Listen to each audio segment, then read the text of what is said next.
Bonjour à tous et bienvenue sur notre chaîne YouTube, la chaîne de Ligne Droite. Je vous invite à vous abonner à cette chaîne, à aimer, à partager, à commenter ces vidéos. C'est très important pour notre référencement et c'est une manière de nous soutenir. Merci à vous tous. Belle et grande table ronde, hommage aujourd'hui, hommage à un très grand homme bien sûr, mais hommage également à un magnifique outil de communication et de résistance, la radio. Il y a 82 ans et 2 jours, le général de Gaulle lançait le fameux appel du 18 juin 1940, dont voici un extrait, je précise tout de suite que c'est la version réenregistrée quelques jours plus tard. Moi, général de Gaulle, j'entreprends ici, en Angleterre, cette tâche nationale. J'invite tous les militaires français des armées de terre, de mer et de l'air. J'invite les ingénieurs et les ouvriers français spécialistes de l'armement qui se trouvent en territoire britannique ou qui pourraient y parvenir à se réunir à moi. J'invite les chefs, les soldats, les marins, les aviateurs des forces françaises de terre, de mer, de l'air, où qu'ils se trouvent actuellement, à se mettre en rapport avec moi. J'invite tous les Français qui veulent rester libres à m'écouter et à me suivre.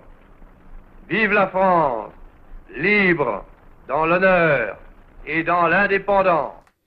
Voilà, la radio, vecteur de communication, mais également de résistance avec cette musicalité particulière et cette résonance à chaque fois, à chaque radio, à chaque époque différente.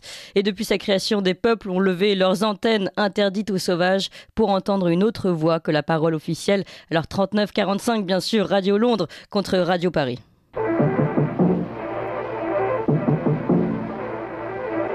Radio Paris, Radio Paris, Radio Paris est allemand. Radio Paris, Radio Paris, Radio Paris est allemand. Dans un tout autre ordre, 20 ans plus tard, c'était Radio Caroline qui dressait une antenne interdite contre les autorités britanniques, cette fois-ci depuis un vieux paquebot au pavillon du Panama qui voguait hors des eaux maritimes anglaises. Radio Caroline se révoltait alors contre le contrôle absolu des ondes par la radio d'État et surtout son interdiction du rock'n'roll. Écoutez un journal français qui en parle.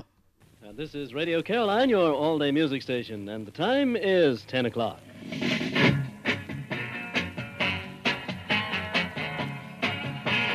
Ce n'est qu'une voix et de la musique.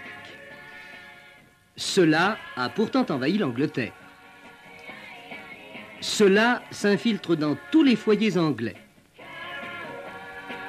Il faut dire que cela bénéficie de la complicité agissante d'une population de 5 à 18 ans qui sait avoir le dernier mot.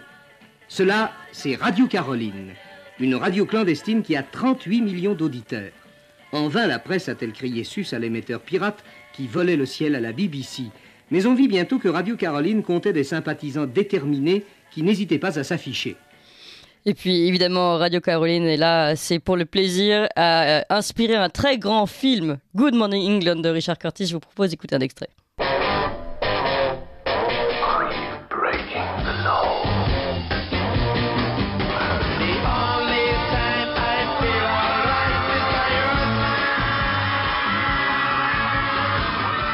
Radio Rock and I'm the count, and I'm counting on you as we count down. Rock all day and all of these. La radio rock ou pas de résistance pirate a accompagné donc ces résistances et je crois qu'aujourd'hui encore ici à Radio Courtoisie, radio de réinformation, nous le savons mieux qu'ailleurs, les ondes sont un outil de liberté et peut-être encore demain de libération. Alors pour parler de ce vent de liberté par les ondes, nous sommes avec 3 invités. D'abord Dominique Lormier. Bonjour Dominique Lormier. Surtout que je suis dans un fourgon. Donc alors, Dominique Lormier, bonjour. Est-ce que Dominique Lormier est là? Non, pour le moment. Alors, est-ce que nous sommes avec Frédéric Vidal? Oui, je suis là. Bonjour Frédéric Vidal, nous vous avions déjà reçu. Vous êtes initiateur, vous, du réseau de solidarité Solaris. On va reparler de ce réseau de solidarité. Et surtout, vous allez nous expliquer, parce que vous aussi, au niveau de Solaris, vous avez créé des moyens de communication, des radios locales. Nous sommes également avec l'un de vos techniciens, Lucas. Bonjour Lucas. Bonjour. Donc technicien du réseau Solaris, et nous allons parler avec vous de cette radio locale. Et je ne sais pas si nous avons récupéré Dominique Lormier. Dominique Lormier ? Oui, bonjour. Bonjour, vous êtes historien, écrivain, membre de l'Institut Jean Moulin. On parlait de résistance, voilà, une très belle image, très belle figure de la résistance. Vous êtes spécialiste de la Seconde Guerre mondiale et auteur notamment de ces derniers livres, Les grandes polémiques de la Seconde Guerre mondiale aux éditions Alizio et Les vérités cachées de la résistance aux éditions du Rocher. Alors pour commencer, puisque nous célébrons quand même cet anniversaire du 18 juin 1940, un petit peu en avance, Dominique Lormier, est-ce que vous pouvez nous parler un petit peu de ce fameux appel? Cet appel a été lancé par le général de Gaulle, effectivement, le 18 juin 40. Bon, il faut pas se faire d'illusions, très peu de gens l'ont entendu, parce qu'à ce moment-là, la plupart des gens étaient sur les routes de l'Exode. Donc, il a été entendu simplement par un minimum de personnes, mais néanmoins, il a eu un certain retentissement, il y a eu quelques échos dans la presse, et surtout, c'est l'acte véritablement, je dirais, de l'entrée dans la résistance de la France à travers la figure emblématique du général de Gaulle, du fait que la radio a joué un rôle essentiel dans la constitution et la formation de la résistance intérieure, puisque sans la radio, il n'y aurait certainement pas eu de résistance, puisque c'est par la résistance que l'on a pu rentrer en contact avec les Alliés et pouvoir bénéficier des parachutages qui ont permis à la résistance d'exister. Et ce qui est intéressant, c'est que ensuite ces émissions, les Français parlent au français, depuis Radio Londres, depuis la BBC, est devenu un rendez-vous pour tous les Français de la Résistance. Et beaucoup, quand je suis allé récupérer cet extrait du général de Gaulle qui lance cet appel du 18 juin 1940, beaucoup racontent dans les témoignages que en fait, ça leur rappelle leurs parents ou leurs grands-parents qui se penchaient contre le poste de radio pour bien entendre ce qui était émis depuis Londres. Oui, véritablement, Radio Londres a été un élément moteur, je dirais, de l'esprit des résistants des Français. Effectivement, pour les jeunes générations, lorsqu'on parle de la résistance, on pense tout de suite, souvent, à Radio Londres, effectivement, qui permettait de tisser un lien entre la France occupée et la liberté qui se trouvait à ce moment-là en Angleterre, par l'intermédiaire justement de la radio, d'autant plus que c'était une radio qui était interdite par l'occupant, que les Allemands essayaient de brouiller, d'où le bruit bizarre que l'on entend par moment, mais néanmoins ils n'y sont pas parvenus et ça a été véritablement un des actes fondateurs, je dirais, de la résistance et de l'esprit de résistant dans le cœur de beaucoup de Français. C'est ça qui est intéressant en fait dans la radio, c'est que voilà, chaque temps à l'époque on pouvait les brouiller. Aujourd'hui, la liberté d'expression, évidemment nous ne sommes pas en guerre de la même façon, il n'est absolument pas question de comparer avec l'époque de 39-45, mais malgré tout il y a des contrôles de liberté d'expression tout qui se font sur les sites internet, sur les réseaux sociaux. Et aujourd'hui, finalement, les ondes, on le voit ici à Radio Courtoisition, sont un vecteur de liberté qu'on ne trouve pas forcément sur les autres canaux. Oui, tout à fait. Je dirais que c'est le grand mérite de la radio. La radio est véritablement un esprit de liberté qui permet justement d'avoir un pluralisme de l'information et d'éviter le formatage que l'on peut retrouver malheureusement au niveau de la télévision, etc. Alors qu'au niveau de la radio, il y a un plus grand pluralisme, il y a une plus grande liberté et qui est tout à fait dans l'esprit de ce qui a été celui de la résistance, qui refusait également, bien entendu, le formatage qui venait de l'occupant. Comment vous expliquez que les Allemands n'aient pas réussi à brouiller les ondes? C'était si compliqué que ça de brouiller des ondes? Parce que j'imagine qu'il doit y avoir des antennes relais, il suffisait de détruire ces antennes? Les Anglais étaient très en avance au niveau de la radio, et au niveau des radars également. Ça a été une des causes de la victoire des Britanniques durant la bataille d'Angleterre. Ils avaient des moyens extrêmement performants qui étaient souvent supérieurs à ceux des Allemands.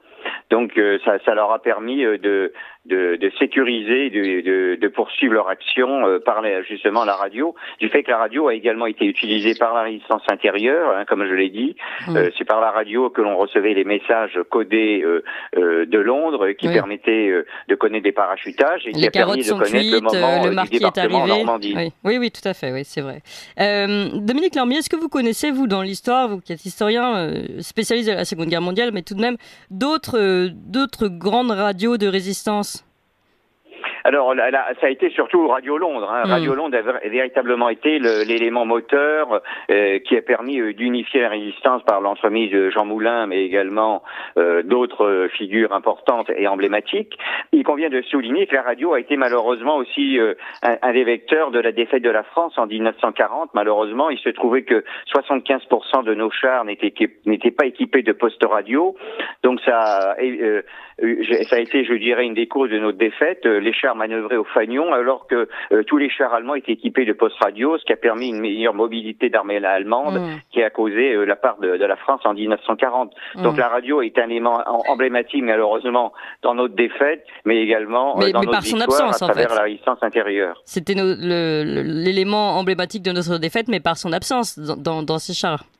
Absolument, c'était l'absence de radio qui n'a pas permis de coordonner véritablement les actions des unités blindées françaises. Et le rendez-vous des Français sur des Français qui incarnaient la résistance à ce moment-là sur la BBC, c'était tous les jours à la même heure. Il y avait comment ça se passait exactement? Oui, ça se passait tous les soirs à la même heure. Et également la radio a été aussi le vecteur de la liberté, puisque les émissions en radio en toute liberté ont pu émettre véritablement au moment de la libération de Paris. On a gardé d'ailleurs des bandes sonores extrêmement émouvantes, celle du discours du général de Gaulle à Paris au moment de la libération.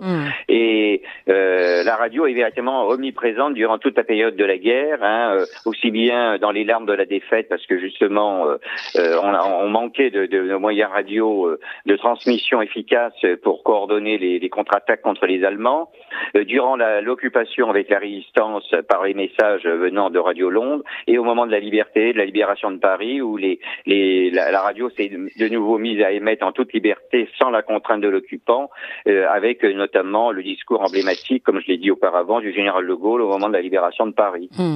Alors je vais me tourner vers nos deux autres invités, Frédéric Vidal et Lucas, qui travaillent tous les deux dans ce réseau Solaris. D'abord, Frédéric Vidal, si vous voulez bien, puisque vous êtes l'un des initiateurs, ou l'initiateur même de ce réseau, nous rappelez ce que c'est que Solaris, s'il vous plaît. Oui, c'est un réseau d'entraide et de solidarité, en fait, qui remet simplement dans le bon sens et dans l'ordre, on va dire, la reliance humaine telle que les anciens la pratiquaient il n'y a pas si longtemps que ça encore. Donc, c'est-à-dire qu'on propose des outils techniques très concrets sur le terrain qui permettent à chacun très localement d'avoir toujours des réponses à leurs besoins, ces réponses venant sous forme d'une aide qui est totalement gratuite et désintéressée. On ne demande rien en échange. Et les personnes qui aident aussi peuvent avoir besoin un jour d'être aidées et recevront de la même manière de la part du réseau. Voilà, c'est en gros le fonctionnement global du réseau. Et ce qui est intéressant, simplement pour finir, il est interconnecté, c'est-à-dire qu'on couvre absolument tout le territoire et que le système permet de contacter à peu près n'importe qui, n'importe où, y compris d'ailleurs dans d'autres pays. Voilà. Donc vous avez en fait plein de cellules locales qui sont toutes liées entre elles et puis qui dépassent la frontière française avec, comme vous disiez, dans ce réseau d'entraide. Donc ça peut être quelqu'un qui a besoin, je ne sais pas, de quelqu'un qui sait bricoler, donc il fait appel à lui, mais l'autre pourra donner des cours d'anglais à son fils, ou je ne sais, enfin voilà, je donne des exemples. Voilà, une espèce de solidarité, d'échange, comme vous le disiez, qui pouvait exister il n'y a pas si longtemps que ça, mais qu'on oublie, et surtout qui permet une chose, parce que là, vous parliez du réseau, mais derrière, il y a un sens à ce réseau. C'est d'abord, en effet, redonner du sens à notre vie et peut-être sortir d'un certain asservissement. Frédéric Vidal. Complètement. Depuis tout à l'heure, on parle de résistance, etc. Oui. C'est une forme de résistance à un ordre établi qui se met en place aujourd'hui. Ces 2 dernières années ont quand même montré très nettement l'orientation globale d'une politique qui se veut planétaire. Or, il y a un tas de gens qui ne souscrivent pas du tout à ça. Il y a un tas de gens qui ne veulent pas aller vers une société de contrôle absolu, d'absence de liberté totale et de transhumanisme à la clé.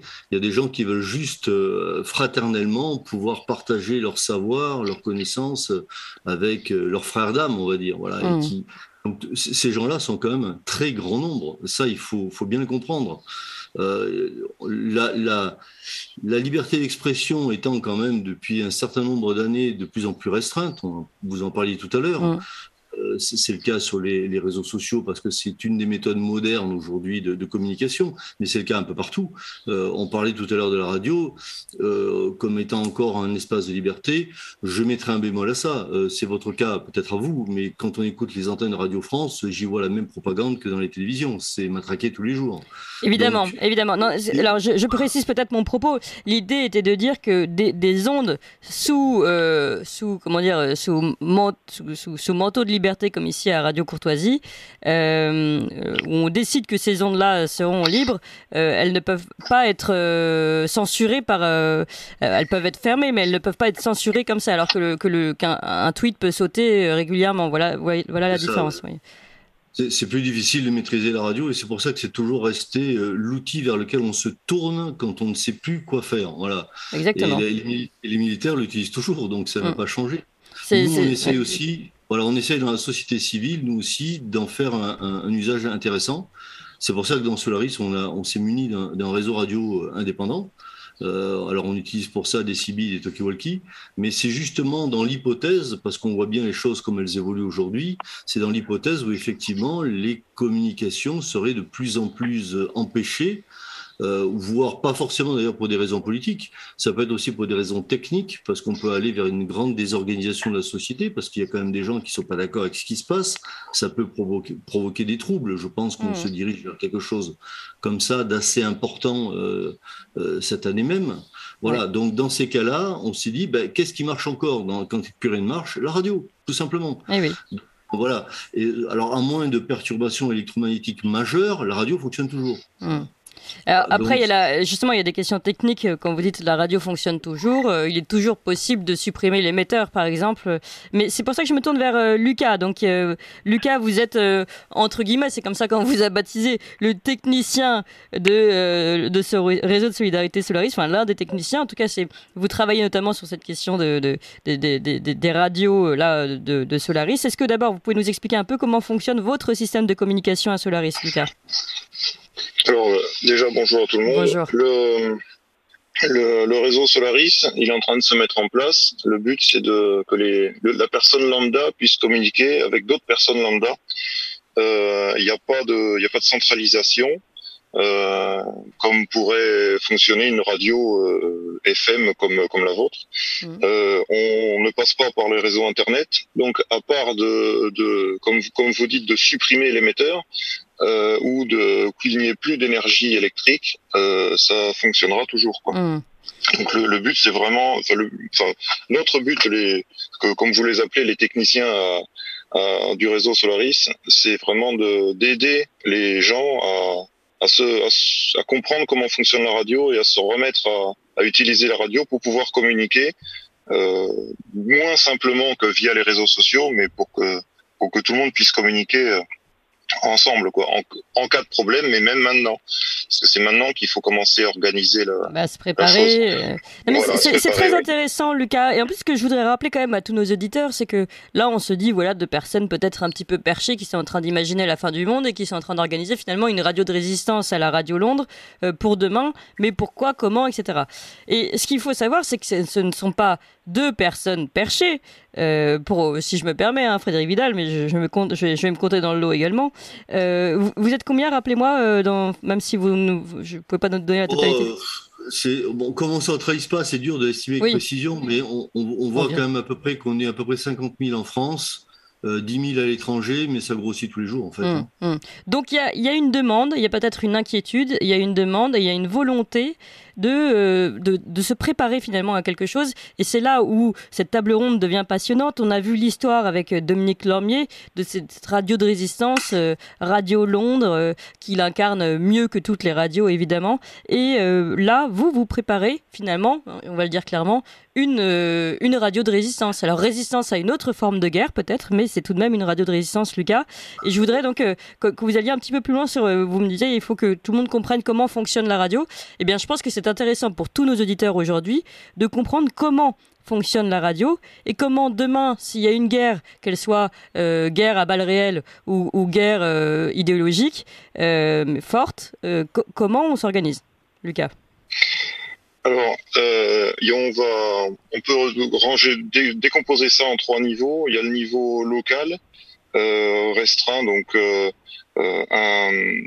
un quartier ou un petit village pour donner un ordre de grandeur. Donc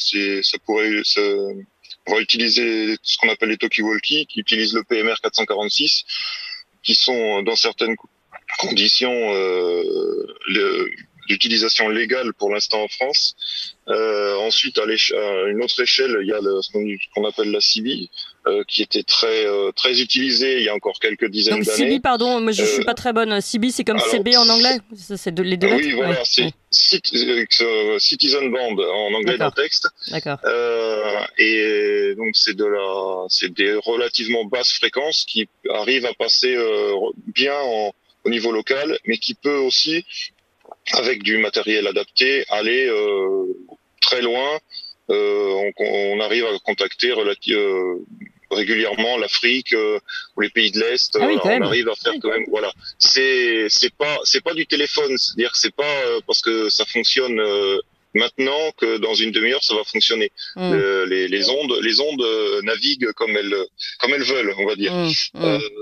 Il y a plein de phénomènes qui font que ça peut ne pas fonctionner. Et ensuite, le troisième échelon, on va dire, c'est ce qui est utilisé par les radioamateurs actuellement. Et là, par contre, le contact peut se faire mondialement.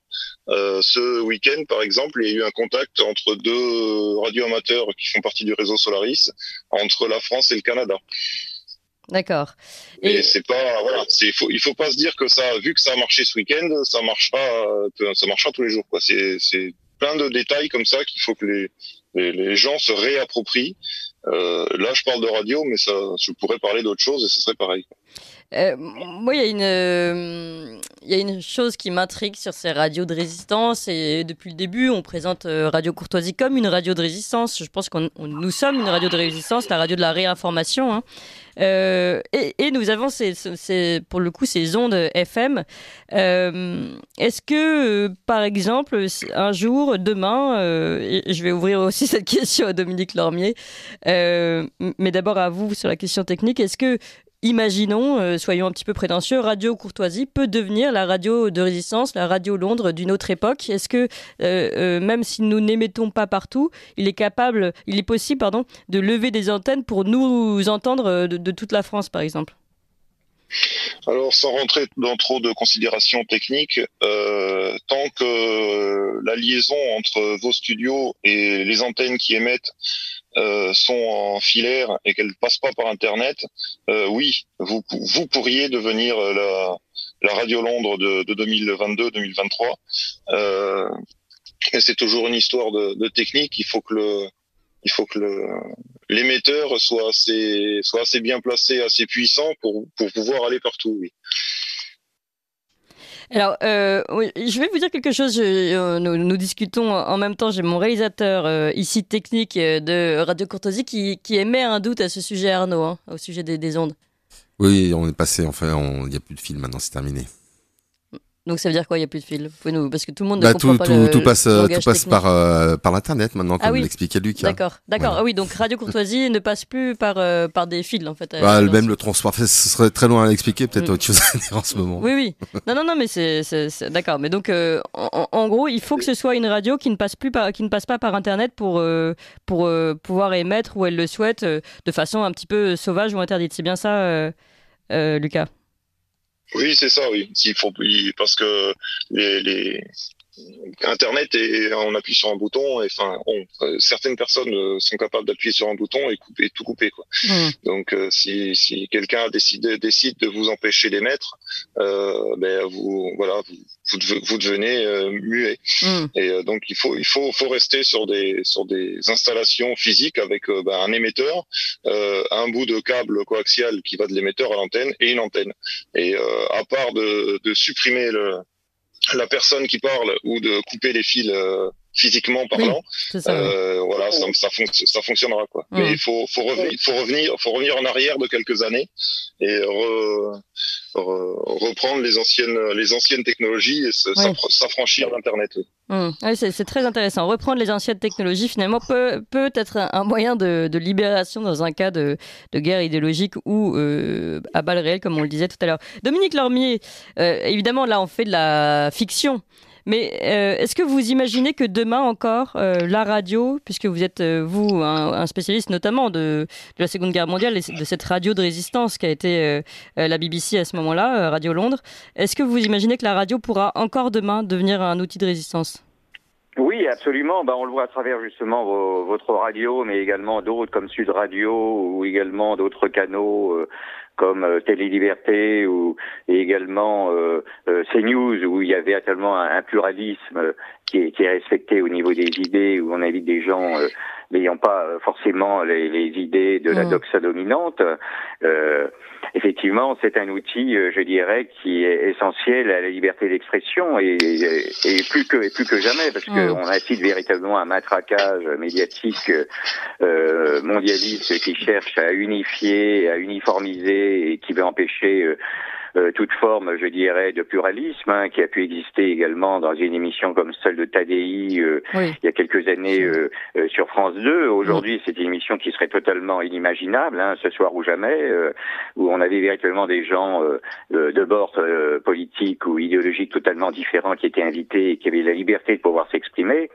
On a vu malheureusement que la presse, une bonne partie de la presse était entre les mains d'oligarques mondialistes, milliardaires, qui, suite à la crise bancaire que l'on a connue en 2008, ont cherché véritablement à mettre la main sur la presse pour empêcher toute forme de contestation véritablement solide et sérieuse contre le système qui se met en place actuellement. Donc véritablement, la radio reste un outil indispensable à la liberté d'expression. Ce qui est intéressant, il est bientôt 8h, mais Frédéric Vidal, je me tourne vers vous rapidement avant le flash de 8h, et puis on aura le temps encore de discuter sur cette radio de résistance hier, mais peut-être encore aujourd'hui. Je pense que nous en sommes la preuve, et peut-être même demain pour d'autres raisons. Frédéric Vidal, j'ai bien aimé ce que nous a précisé Lucas, finalement, que parfois ce sont les outils d'un autre âge qui sont les meilleurs vecteurs de notre liberté d'expression. Oui, ce qu'on croit être le progrès, souvent rend beaucoup plus vulnérables les systèmes. Mais je précise quand même qu'il y a des radios locales aujourd'hui qui sont toujours en système filaire. On les contacte, on se rapproche d'elles parce qu'on sait qu'elles peuvent nous servir aussi. Reste le problème de l'énergie. Évidemment, s'il n'y a plus d'électricité, c'est pareil. Il y a un problème. Mais je voudrais dire rapidement que justement, tous nos systèmes fonctionnent sur batterie. Donc, on est même à l'abri de ça parce qu'avec un tout petit kit pour un de temps, en tout cas, pour un temps donné, oui. Non. Avec un petit kit de camping solaire, vous rechargez sans problème du talkie-walkie ou des postes CB. Il n'y a pas de problème avec ça. Et que pour finir, pour une trentaine d'euros à peine, on a donc un émetteur récepteur talkie-walkie qui fonctionne très bien, qui est puissant, et qu'on peut même se reposer techniquement sur des relais, et on peut traverser la France avec un talkie-walkie. On en a fait le test, nous, déjà, entre le sud et le nord. Mais c'est incroyable. Et ce qui est passionnant aussi, c'est votre... Mais écoutez, il est 7h59, on va en parler après, mais ce qui est passionnant, c'est ce que vous disiez, ce réseau que vous avez mis en place entre plusieurs radios locales qui peuvent, qui ont ce filaire et donc qui ne peuvent pas, pour le coup, être coupées par un bouton, un interrupteur d'électricité. Ça, c'est quand même particulièrement intéressant. Et écoutez, on continue cette table ronde autour de la radio média de résistance. Je rappelle que dans 2 jours, nous célébrons l'anniversaire de l'appel du 18 juin 1940 du général de Gaulle. Nous continuons de parler de la radio, ce magnifique outil de résistance hier, mais encore et peut-être demain, avec Dominique Lormier, Frédéric Vidal et Lucas du réseau Solaris. Mais je me tourne vers Emmanuel Noël pour faire un point sur les informations sur une autre radio de résistance, Radio Courtoisie. Et tout de suite, nous réouvrons cette table ronde sur la radio média de résistance. Moi, général de Gaulle, j'entreprends ici, en Angleterre, cette tâche nationale. J'invite tous les militaires français des armées de terre, de mer et de l'air. J'invite les ingénieurs et les ouvriers français spécialistes de l'armement qui se trouvent en territoire britannique ou qui pourraient y parvenir à se réunir à moi. J'invite les chefs, les soldats, les marins, les aviateurs, des forces françaises de terre, de mer, de l'air, où qu'ils se trouvent actuellement, à se mettre en rapport avec moi. J'invite tous les Français qui veulent rester libres à m'écouter et à me suivre. Vive la France, libre dans l'honneur et dans l'indépendance. Radio Paris, Radio Paris, Radio Paris est allemand. Radio Paris, Radio Paris, Radio Paris est allemand. Ligne droite. Chevalier de la table ronde. Oui, oui, oui. Non, non, non. La table ronde. Cette table ronde, hommage à cet appel du 18 juin 1940, mais également hommage, et peut-être même plus, à la radio vecteur de résistance, évidemment avec Radio Londres, mais aujourd'hui encore, on peut faire de la radio un vecteur de résistance. Je pense que Radio Courtoisie en est un bon exemple, et on parle avec Frédéric Vidal, Lucas de Solaris et Dominique Lormier de toutes ces radios qui, hier comme aujourd'hui, continuent de résister au climat de l'époque ou d'aujourd'hui. Eh bien, nous sommes donc toujours avec Dominique Lormier. Dominique Lormier, je rappelle vos 2 derniers livres, Les grandes polémiques de la Seconde Guerre mondiale aux éditions Alizio et Les vérités cachées de la résistance aux éditions du Rocher. Puis Frédéric Vidal, vous êtes initiateur de ce réseau de solidarité Solaris, et Lucas, vous êtes aussi technicien de ce réseau de solidarité Solaris. Rappelez rapidement, Frédéric Vidal, pour ceux qui nous rejoignent seulement maintenant, ce que c'est que Solaris. C'est un réseau d'entraide et de solidarité qui répond aux besoins de chacun à proximité, donc très localement dans son village, voilà, qui est très répandu sur toute la France et ailleurs. Et on recrée des petites cellules locales de proximité, d'entraide, mais avec des communications radio. Vous commenciez à l'expliquer, donc vous passez soit par des formes de talkie-walkie, PMR, des citizen band, j'espère que je prononce bien, ou encore des radios qui ont elles-mêmes les moyens à l'ancienne, c'est-à-dire le filaire, des petites radios locales qui peuvent du coup émettre d'une radio à l'autre. C'est bien ça ce que vous commencez à expliquer, Frédéric Vidal?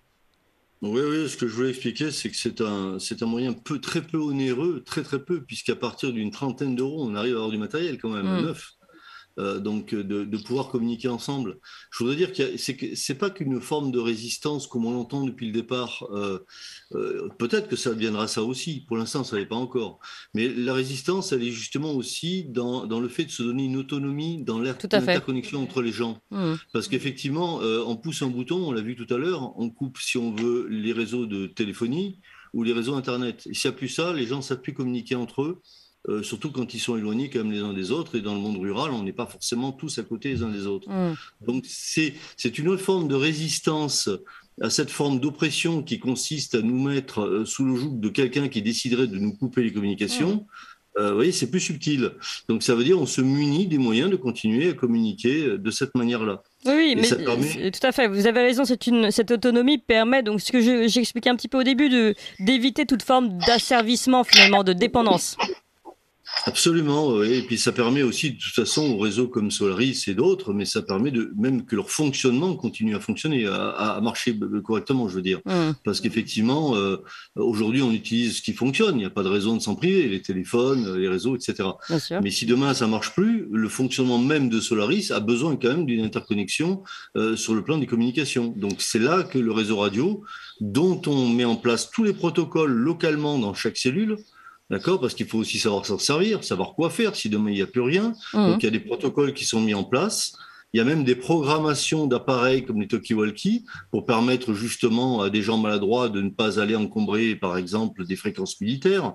Ça leur plairait pas, c'est sûr. Donc voilà. Donc vous voyez, on est quand même assez organisé pour fonctionner intelligemment. Si demain, il n'y a plus d'autres communications. Mais aujourd'hui, est-ce que vous communiquez déjà avec ces différents réseaux, au talkie-walkie, Citizen Band ou radio? C'est sûr que si on ne s'entraîne pas et qu'on ne s'en sert pas et qu'on le laisse juste dans un tiroir après l'avoir acheté, on ne saura pas s'en servir le moment venu. Donc oui, bien sûr, il y a des exercices qui sont faits, il y a des protocoles de communication qu'ils ont mis en place, par exemple des veilles. Il faut qu'il y ait des veilles. Si d'un coup, il n'y a plus rien qui fonctionne, il faut donc qu'il y ait un roulement de gens qui soient en veille sur une fréquence précise pour entendre les appels de détresse ou les appels d'un besoin quelconque. Voilà. Ce qui est intéressant, c'est que, encore une fois, je le rappelle, vous êtes quand même 50 000 en France, à peu près, parce que vous ne comptez pas personne par personne, mais et puis encore plus à l'extérieur de la France. Et donc, vous nous expliquez, vous aviez même des radios amateurs, des radios locales, qui, elles aussi, rejoignent votre réseau et tentent donc ces communications de l'une à l'autre par le réseau filaire. Et ça m'intéresse particulièrement. J'aimerais bien, pardon, je finis juste ma phrase, j'aimerais bien comprendre ces radios-là, qu'est-ce qu'elles recherchent? Est-ce qu'elles aussi, elles considèrent que finalement, il y a une liberté à récupérer ou justement une résistance d'une certaine façon? Alors, je ne peux pas répondre vraiment à leur place pour tout le monde, déjà parce que les contacts se font localement. Oui, c'est vrai. Il n'y a pas de centralisation. Déjà. Mais moi, par exemple, pour en avoir contacté aussi, je me rends compte que leur esprit en général, quand on fait de la radio locale et qu'on a un émetteur suffisamment puissant pour arroser quand même un bon rayon, on va dire, c'est qu'on a envie soi-même d'avoir une forme d'expression libre. Donc, ils sont quand même dans cet état d'esprit. Après, il y en a qui fonctionnent aussi avec l'Internet, ils auront le même problème que les autres si on coupe le bouton. Mais il y en a qui fonctionnent encore à l'ancienne, effectivement, et ceux-là, on essaie de leur rapprocher pour leur dire, si demain, il n'y a plus rien qui fonctionne, est-ce que vous nous aidez? Est-ce que vous allez nous servir aussi de relais pour passer l'information à tout le monde? Et en général, la réponse est oui. Voilà. Après, voilà. Non, mais c'est vraiment très très intéressant tout ça. Et est-ce que, une dernière question technique, je me tourne vers Lucas, puis je donnerai le mot de la fin sur cette table ronde à Dominique Lormier. Une question technique à Lucas, est-ce que ces radios locales, celles qui ont encore, qui ne fonctionnent pas à l'électricité, mais encore au filaire, donc qui ne peuvent pas être coupées seulement en appuyant sur le bouton off, on va dire, est-ce que ces radios peuvent, elles, émettre en travaillant un peu, oui, vous me disiez tout à l'heure, sur l'ensemble de la France, par exemple? Avec un émetteur assez puissant, oui. Ils pourront travailler sur toute la France, enfin émettre sur toute la France, voire plus loin. Actuellement, il y a encore des pays qui utilisent ces technologies-là à grande échelle. Vu la distance, on les entend surtout le soir et la nuit, mais quand on a l'équipement adapté, on entend souvent les radios de l'Amérique du Sud ou de la Chine, par exemple. Le soir, on les entend. D'accord. Voilà. Et il y a une radio chinoise, par exemple, qui est faite exprès pour les ressortissants chinois en France. Donc, moi-même qui ne parle pas chinois, je peux entendre cette radio, quoi. Voilà. Et je comprends ce qu'ils disent, puisqu'ils parlent en français. D'accord. Donc oui, c'est tout à fait possible. Et par contre, il faut maintenant s'en redonner les moyens pour que le jour où il y en a besoin, se remettre à émettre sur toute la France, quoi. D'accord. Je me tourne vers Dominique Lormier pour le mot de la fin sur ces radios vecteurs de résistance. Là, vous avez entendu, je ne sais pas si vous connaissiez déjà le réseau Solidarité Solaris, Dominique Lormier, mais ça comment dire, ça donne un peu d'espoir. En tout cas, on se dit que si jamais il arrive quelque chose, on a des gens qui sont déjà prêts à organiser une forme de résistance, au moins dans l'expression. Je pense de toute façon qu'il faut jamais désespérer de l'âme humaine. Il y a toujours des personnalités, des gens qui émergent dans les périodes douloureuses de l'histoire de France et qui permettent de relever la tête. On en a eu durant toute notre histoire. On va célébrer bientôt, comme vous l'avez très justement rappelé, l'appel du 18 juin. Faut quand même rappeler la situation. Le pays était en grande partie occupé et baissait la tête, et il y a eu justement ce message d'espoir par la radio, qui a permis ensuite aux Français de figurer parmi les 4 grandes puissances victorieuses de la Seconde Guerre mondiale, grâce à la fois à la résistance intérieure et des forces françaises libres et l'armée d'Afrique. Donc véritablement, je dirais que dans les périodes de crise, il y a toujours des personnalités qui émergent, grâce à travers justement l'utilisation de la radio, comme on l'a pu le voir durant la Seconde Guerre mondiale. Donc il faut jamais désespérer. Il y a toujours un esprit, je dirais, gaulois réfractaire, pour reprendre une expression d'un président célèbre. Mais là, je l'utiliserai d'une manière très positive, puisque justement cet esprit réfractaire, ça a permis de résister au totalitarisme ambiant. Oui, et puis vous êtes vous-même membre de l'Institut Jean Moulin, donc en termes de figure de résistance, on en a également une très belle en Jean Moulin, évidemment. Écoutez, merci beaucoup Dominique Lormier. Je rappelle vos 2 derniers livres, Les grandes polémiques de la Seconde Guerre mondiale aux éditions Alizio, Les vérités cachées de la résistance aux éditions du Rocher. Vous êtes historien, écrivain et donc membre de cet institut Jean Moulin. Frédéric Vidal, donc initiateur du réseau et de la de solidarité Solaris. Comment on fait pour retrouver Solaris? Je pense que vous avez intrigué beaucoup de nos auditeurs. On va sur le site solaris-france.org qui est un point d'entrée pour les départements. Je voudrais dire un mot très rapide. Vous avez encore un site internet alors? Oui, on a un site internet, oui, bien sûr. Un mot très rapide puisqu'on parle de résistance et d'appel. Oui. Il a été lancé hier un grand mouvement avec le Grand Appel, ça s'appelle, vous le trouverez facilement sur internet, ça commence à être à la circulation partout sur les réseaux. Oui. C'est justement un appel à tous les Français pour rejoindre tous les réseaux existants sur le territoire. Et on appelle tous les réseaux à se mailler entre eux, ce qu'on a commencé à faire très activement avec toutes sortes de personnalités déjà, comme Louis Fouché, etc. Ouais. On est vraiment en contact tous pour connecter et interconnecter nos réseaux. C'est un outil pratique, justement, et qui peut-être un jour utilisera la radio, si vraiment on essaie de nous couper le moyen de se connecter. Donc voilà, je voulais signaler ça parce que je crois que c'est le début de quelque chose. Oui. Et vu l'inquiétude qu'on voit monter dans le pays, surtout pour la rentrée scolaire et par rapport aux enfants, on donne là les moyens concrets aux gens aujourd'hui de s'organiser solidairement et de s'interconnecter entre eux. Bah écoutez, c'est passionnant en tout cas tout ça. Merci beaucoup et merci. À vous Lucas de Solaris également. Merci à vous trois pour cette table ronde radio. Vous appréciez cette émission? Alors aidez Radio Courtoisie à en produire d'autres en indépendance totale. Rendez-vous sur soutenir.radiocourtoisie.fr. Merci d'avance.